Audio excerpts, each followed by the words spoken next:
Hello everyone, welcome to my YouTube channel. इस video में आज हम डिस्कस करने वाले हैं ईवीएस की एनसीईआरटी की समरी को, जो कि सीटेट और टेट एग्जाम से काफ़ी पूछी जाती है और इस पोर्शन से काफ़ी इंपॉर्टेंट क्वेश्चंस निकल के आते हैं। तो उससे पहले हम इसके सिलेबस को देख लेंगे कि इसके सिलेबस में कौन कौन से टॉपिक दे रखे हैं यहाँ पे। तो यहाँ पे सीटेट जुलाई 2020 का सिलेबस है। इसमें इन्वायरमेंटल स्टडीज़ का पोर्शन दे रखा है। इसमें 2 पार्ट्स हैं, जिसमें कि फर्स्ट है कंटेंट और सेकेंड है पेडागोजिकल इशूज़। तो कंटेंट वाला जो पोर्शन है उसमें यहाँ पे हम देख सकते हैं कि कोई थीम है। ठीक है, यहाँ पे कोई लेसन या चैप्टर वगैरह नहीं, बल्कि क्या है, थीम्स हैं। और इसमें 6 मेन थीम है, बाकी कुछ सब थीम्स भी दे रखी हैं। तो पहले इस वाले पार्ट को देखेंगे, जिसमें से फर्स्ट मेन थीम जो है हमारी वो है फैमिली एंड फ्रेंड्स। और इसके अंदर अगर सब थीम की बात करें तो कुछ लगभग 4 सब थीम्स हैं, जिसमें से फर्स्ट है रिलेशनशिप्स, सेकंड है वर्क एंड प्ले, थर्ड है एनिमल्स और फोर्थ है प्लांट्स। और फिर मेन थीम्स की बात करें तो सेकंड मेन थीम जो आती है वो है फूड, थर्ड है शेल्टर, फोर्थ है वाटर, फिफ्थ है ट्रैवल और सिक्स जो है वो things we make and do है। ठीक है, तो ये हमने देखा कि यहाँ पे जो ये 6 हमारी मेन थीम्स थी। ठीक है, और ये हमारी बाकी की ये 4 सब थीम्स हैं। तो जो हमारी मेन थीम है और सब थीम है, तो इसको थीम को डालने का मतलब क्या है सिलेबस में? इस थीम को इस सिलेबस में सिर्फ इसलिए डाला गया है क्योंकि क्या है, बच्चे जो हैं किसी भी चीज़ को अलग अलग करके नहीं देखते हैं। ठीक है, उसको, अगर वो बच्चा जो है कुछ भी देख रहा है तो उसको एक इंटीग्रेटेड मैनर में देखेगा, एक होलिस्टिक वे में देखेगा। ठीक है, अगर मान लीजिए कोई बच्चा कहीं गया है, किसी हिस्टोरिकल प्लेस पे गया है, मान लीजिए अजंता एलोरा की केव्स में गया है, तो वो ऐसे नहीं देखेगा कि अरे ये तो हिस्ट्री का पार्ट है। ठीक है, या अगर कहीं ट्रेन से जा रहा है, रास्ते में पहाड़ वगैरह उसे मिले हैं, तो वो ये तो नहीं कहेगा कि ये ज्योग्राफी का पार्ट है। ठीक है, वो क्या कहेगा कि ये तो सब इन्वायरमेंट है, हमारे आसपास का जो सराउंडिंग है वही है ये सब। ठीक, तो इसमें क्या है कि फैमिली एंड फ्रेंड्स के थ्रू हमें बच्चों को समझाना है कि उनका रिलेशनशिप जो है वो फैमिली के साथ कैसा होना चाहिए, फ्रेंड्स के साथ कैसा होना चाहिए, टीचर्स के साथ कैसा होना चाहिए और सोसाइटी में उनका बिहेवियर कैसा होना चाहिए। ठीक, क्योंकि हम हर प्लेस पे एक ही जगह पे नहीं, मतलब हर सिचुएशन में एक ही जैसे नहीं होते। जैसे हम फैमिली के साथ रहते हैं वैसे फ्रेंड्स के साथ नहीं होते, और जैसे फ्रेंड्स के साथ होते हैं वैसे टीचर्स के साथ नहीं होते। ठीक, नेक्स्ट है वर्क एंड प्ले। तो वर्क एंड प्ले भी काफ़ी इंपॉर्टेंट है, क्योंकि प्राइमरी स्टेज के जो बच्चे होते हैं वो क्या है, उनमें क्रिएटिविटी बहुत ज़्यादा होती है और वो हर टाइम कुछ ना कुछ करते ही रहते हैं, वर्क करते हैं और एक्सपेरिमेंट्स करते रहते हैं, एक्सप्लोर करते हैं, प्ले करते हैं और उनसे ही कुछ ना कुछ सीखते हैं। नेक्स्ट है एनिमल्स। तो एनिमल्स भी इस एज के बच्चों को काफ़ी पसंद होते हैं। ठीक है, पेट लविंग होते हैं एक तरीके से कह सकते हैं। फिर है प्लांट्स, और प्लांट्स तो नेचर तो सभी को पसंद होता है। फूड, फूड में क्या है कि हम जानेंगे कि कैसे अलग अलग स्टेट में अलग अलग टाइप का हमें फूड मिलता है। ठीक है, क्योंकि हम इंडिया में रहते हैं, तो इंडिया को हम क्या कहते हैं, यूनिटी इन डाइवर्सिटी। क्योंकि यहाँ पे हर जो भी स्टेट है वहाँ का अपना अलग ही तरीका है खाने पीने का, रहन सहन का। ठीक है, और वहाँ का जो सब सिस्टम है सब अलग अलग है। क्योंकि अगर हम गुजरात में देखेंगे तो वहाँ हमें ढोकला खाने को मिलेगा। ठीक है, और अगर हम तमिलनाडु की बात करें तो वहाँ पे इडली सांभर डोसा ये सब चीज़ें मिलेंगी। शेल्टर का भी सेम यही है। जहाँ के शेल्टर की, जिस एरिया के शेल्टर की हम बात करेंगे, तो किसी भी स्टेट का जो शेल्टर है, ठीक है, वहाँ के एटमॉस्फेयर, वहाँ के वेदर के अकॉर्डिंग ही वहाँ का शेल्टर होगा। अगर लद्दाख की बात करें, ठीक है, जम्मू एंड कश्मीर में, तो वहाँ पे क्या है, जम्मू एंड कश्मीर और उत्तरांचल, ये सब जो एरियाज़ हैं वहाँ के, तो इसका क्या है, वहाँ पे शेल्टर जो है उसी टाइप के होंगे, क्योंकि वहाँ का जो वेदर है वो ठंडा रहता है काफ़ी। और अगर केरल साइड की बात करें, साउथ की, तो वहाँ पे दूसरे टाइप के हमें हाउसिंग सिस्टम मिलेगा, शेल्टर वहाँ के दूसरे टाइप के होंगे। फिर है फोर्थ वाटर। तो वाटर में हमें क्या बच्चों को समझाना है कि वाटर जो है बहुत ही एक प्रीशियस रिसोर्स है हमारे लिए, जिसको कि हमें कैसे भी करके एक एक बूंद करके उसको बचाना है। क्योंकि अगर ये एक बार ख़त्म हो गया तो दोबारा हमें वापस नहीं मिल सकता, इसलिए इसे हमें यूज़ करना है, ना कि मिसयूज़ करना है। ठीक है, और इससे रिलेटेड सभी इंफॉर्मेशंस और बच्चों को बतानी है, ताकि वो और भी लोगों को जागरूक कर सकें कि कैसे पानी का अ, बचाव हो सके। ठीक है, उसको बर्बादी होने से रोकना है उसकी।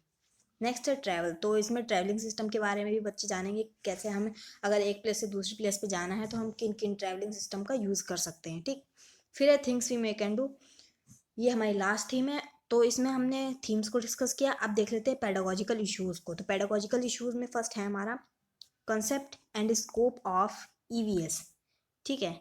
फिर है significance of EVS, integrated EVS, environmental studies and environmental education, learning principles, scope and relation to science and social science, approaches of presenting concepts, activities। Means इसमें क्या है कि बच्चों को एक्टिविटीज़ में इन्वॉल्व करना है, ज़्यादा से ज़्यादा लर्निंग बाई डूइंग होनी चाहिए, एक्सपेरिमेंटेशन और प्रैक्टिकल वर्क के थ्रू।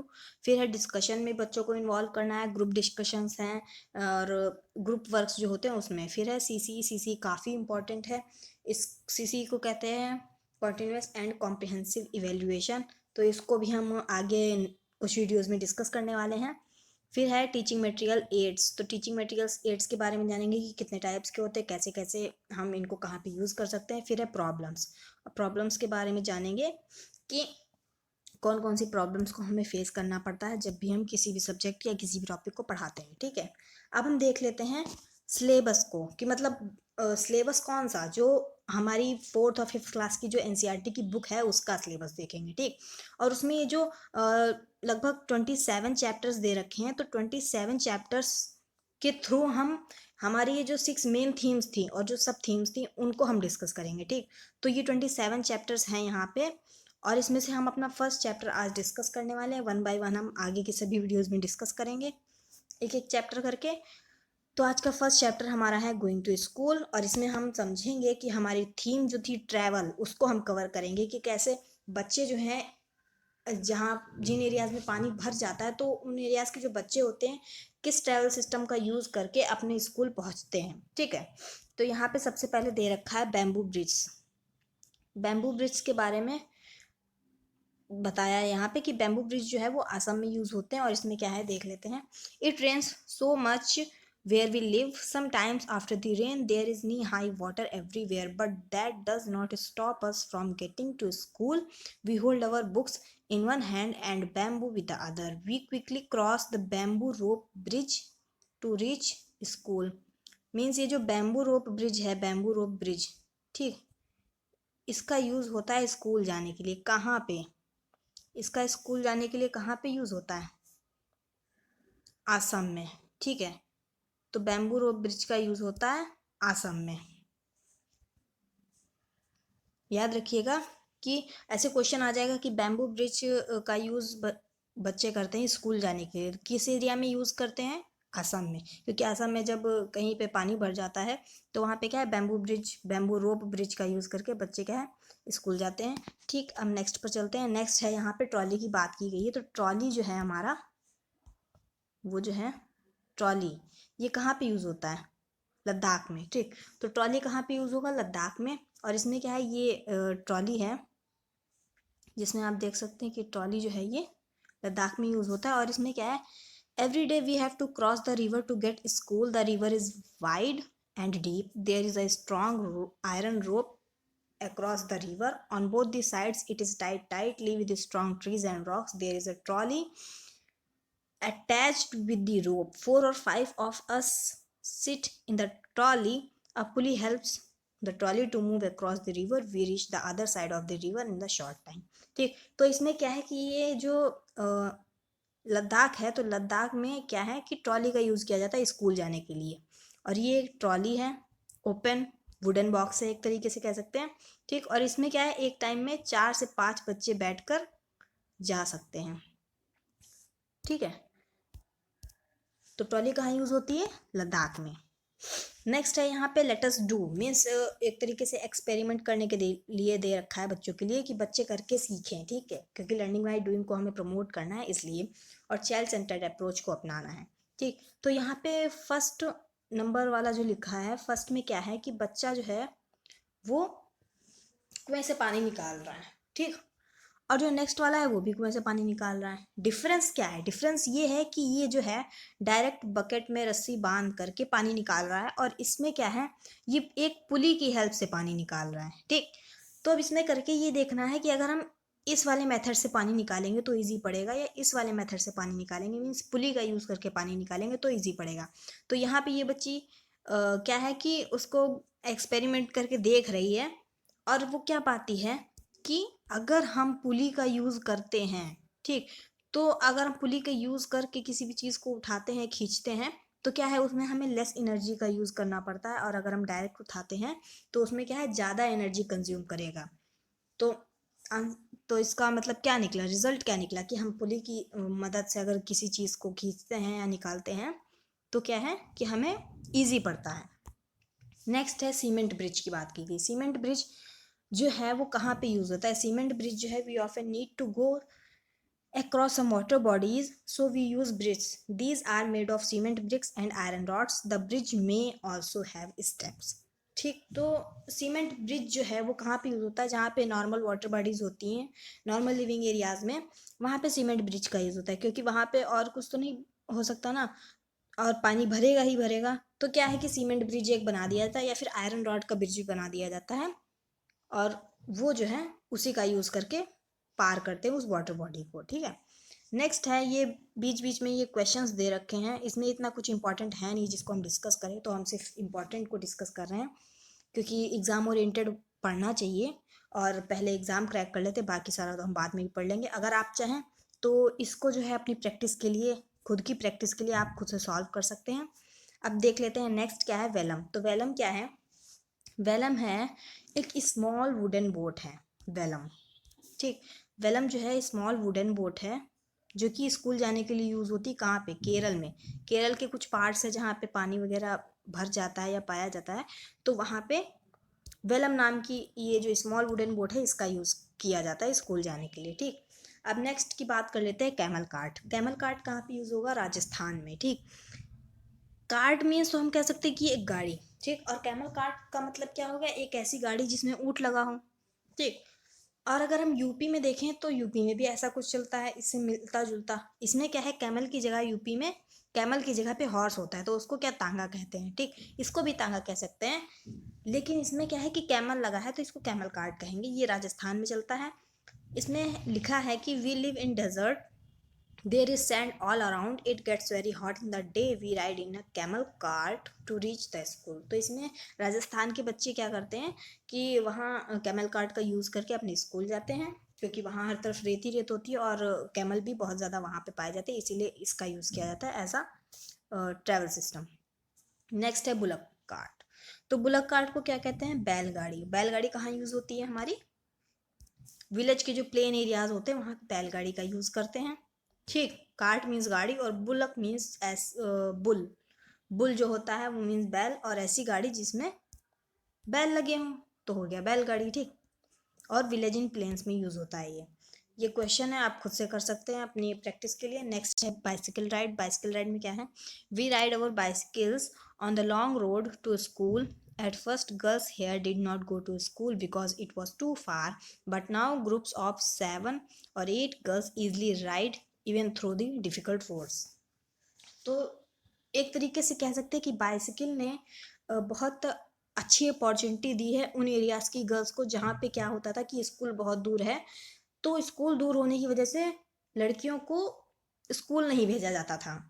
ठीक, लेकिन अब अगर बाइसिकल है तो वो बाइसिकल राइड करके, बाइसिकल की हेल्प से वो क्या है, एक ग्रुप में 7 से 8 लड़कियां हो जाती हैं और अपना जो क्या है कि स्कूल जाके एजुकेशन प्राप्त कर सकती हैं। ठीक, नेक्स्ट है जुगाड़। तो जुगाड़ क्या है? जुगाड़ गुजरात में यूज़ होता है। इसमें क्या है? Look at our special transport, it sounds फट फट फट when it runs, is it not something special? The front looks like a motorcycle but the carriage at the back is made of Planck's of would. ठीक है, तो इसमें क्या है कि जो फ्रंट वाला जो पार्ट है ये मोटर बाइक की तरह है, मोटरसाइकिल की तरह, और बाकी जो है वुडन बना हुआ है, ये पूरा बाकी ये वुडन बना हुआ है। ठीक, तो ये जो जुगाड़ है ये गुजरात में यूज़ होता है, और ये जब चलता है तो इसमें फट फट फट फट की आवाज़ आती है। आप में से कई लोगों ने सुना भी होगा और कई लोगों ने देखा भी होगा कि इस टाइप के जो व्हीकल्स होते हैं उसमें काफ़ी सारी नॉइज़ होती है। ठीक, अब जान लेते हैं कि इसको जुगाड़ कहते क्यों हैं। ठीक, इसको जुगाड़ इसलिए कहते हैं क्योंकि जो जुगाड़ है, jugaad has been made by using various type of waste materials. ठीक, तो जुगाड़ इसलिए कहते हैं क्योंकि हम वेस्ट मटेरियल का यूज़ करके इसको बनाते हैं। ठीक, जुगाड़ हम जो इसके एग्जांपल के लिए एक और चीज़ ले सकते हैं, जैसे मान लीजिए किसी को मोबाइल चार्ज करना है, ठीक। अब मोबाइल तो लगा दिया चार्जिंग पे, अब मोबाइल रखने के लिए कहीं जगह नहीं है, ठीक। अब मोबाइल रखें कहाँ? तो उसके लिए क्या है, एक जुगाड़ बनाया कि एक पॉलीथीन या बैग ली, उसको चार्जर से बांध दिया और उसी में मोबाइल टांग दिया। अब मोबाइल क्या है, चार्ज हो रहा है और मोबाइल रखा भी है अपना बैग में, आराम से चार्ज हो रहा है वो। तो क्या हुआ, वो वेस्ट मटेरियल जो था बैग, उसको हमने जुगाड़ की तरह यूज़ किया और वो क्या है, मोबाइल के लिए हेल्पफुल है। और वो उसमें मोबाइल रखा है, चार्ज है, तो क्या है, वेस्ट मटेरियल था, उसको यूज़ करके हमने बनाया, तो वो भी एक जुगाड़ ही हुआ। ठीक, ये तो बात हो गई कि ऐसे एरियाज़ की जहाँ पे व्हीकल्स जा सकते हैं। अब ऐसे एरियाज़ की बात करेंगे जहाँ व्हीकल्स नहीं जा सकते हैं। तो इसमें क्या है, चिल्ड्रन क्रॉस द जंगल। तो इसमें बच्चे जो हैं वो जंगल के रास्ते से स्कूल जाते हैं, क्योंकि ये जंगल जो होते हैं इतने घने होते हैं कि इसके अंदर सनलाइट भी नहीं जा पाती है, ठीक। और जहाँ सनलाइट नहीं जा सकती वहाँ व्हीकल्स कैसे जा सकते हैं, क्योंकि सनलाइट तो बहुत ही, मतलब बहुत ही छोटा सा भी अगर होल होता है तो वहाँ से भी सनलाइट आ जाती है ना। तो इसीलिए यहाँ पे क्या है कि बच्चों को पैदल जाना पड़ता है जंगल के रास्ते से। फिर है मूविंग ऑन दी स्नो। तो moving on the snow means बर्फीले रास्तों से स्कूल कहाँ पे जाया जाता है, तो बर्फीले रास्तों से स्कूल जाया जाता है नॉर्दर्न हिल्स में, ठीक। ऐसे पूछा जा सकता है कि बर्फीले रास्ते कहाँ पे यूज़ होते हैं स्कूल जाने के लिए, तो नॉर्दर्न हिल्स में यूज़ होता है, ठीक। क्योंकि नॉर्दर्न हिल्स जो है उत्तरी में, जो अगर इंडिया के नॉर्थ पार्ट में हम जाएंगे तो वहाँ पे काफ़ी हमें स्नो मिलती है। और इसमें यहाँ पे भी कई सारी दिक्कतें होती कि अगर स्नो सॉफ्ट है तो क्या है, उसमें आपके पैर जो है वो धंसने लगेंगे अंदर की तरफ। और अगर स्नो जमी हुई है, फ्रोज़न है, ठीक है, तो उसमें क्या है कि आपका पैर स्लिप कर सकता है और आपको चोट भी लग सकती है। तो वहाँ पे क्या है, बहुत ध्यान से हमें चलना होता है। नेक्स्ट है यहाँ पे रॉकी पाथ्स की बात की गई। तो रॉकी पाथ्स कहाँ पे पाए जाते हैं, उत्तरांचल में पाए जाते हैं। ये रॉकी पास हैं, उत्तरांचल की बात हो रही है यहाँ पे, ठीक।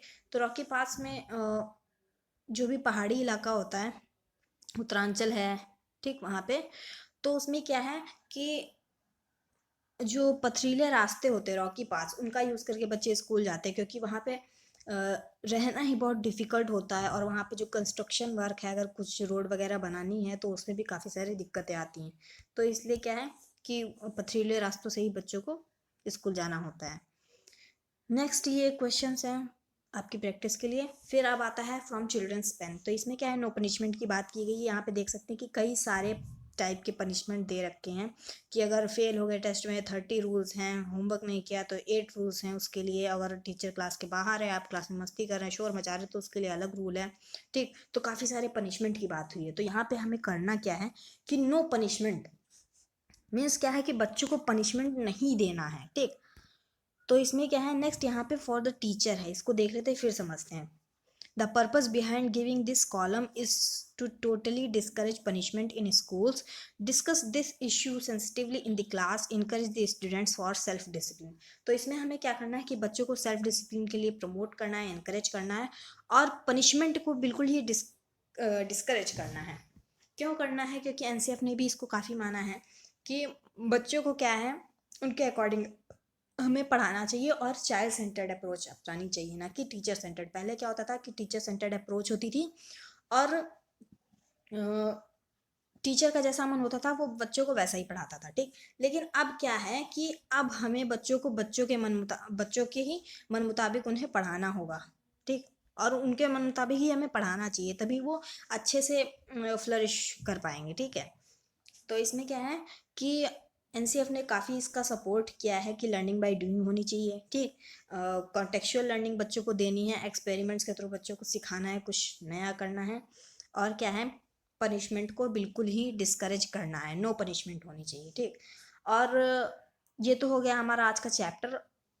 अब एक इम्पॉर्टेंट बात यह है कि ईवीएस को हम कहते क्या हैं। ईवीएस को कई सारे लोग ऑप्शन में टिक लगा आते हैं, एक क्वेश्चन आता है, ठीक, कि ईवीएस की फुल फॉर्म क्या है, ठीक। ऑप्शन में दे देगा, फर्स्ट ऑप्शन क्या है, इन्वायरमेंटल साइंस, नेक्स्ट है इन्वायरमेंटल स्टडीज, फिर थर्ड है बोथ ऑफ द अबव, और फोर्थ है दे देगा नन ऑफ द अबव, या ऑप्शन चेंज भी हो सकते हैं, ठीक। तो इसमें क्या है, इन्वायरमेंटल साइंस कई लोग लगाते हैं, तो इन्वायरमेंटल साइंस पे हमें टिक नहीं करना है, हमें इन्वायरमेंटल स्टडीज़ पे टिक करना है, ठीक। क्योंकि हम इसमें क्या है, साइंस के बारे में नहीं पढ़ रहे हैं, बल्कि क्या है, एक इंटीग्रेटेड मैनर में, एक होलिस्टिक वे में साइंस, सोशल साइंस और इन्वायरमेंटल एजुकेशन और स्टडीज़, ठीक, इन तीनों के ही आइडियाज़ और कॉन्सेप्ट्स को समझते हैं। इसलिए हमें क्या करना है कि इन्वायरमेंटल स्टडीज़ पे ही टिक लगाना है, और ईवीएस को इन्वायरमेंटल स्टडीज़ ही कहते हैं, ना कि साइंसेस। तो इस बात को ध्यान रखिएगा।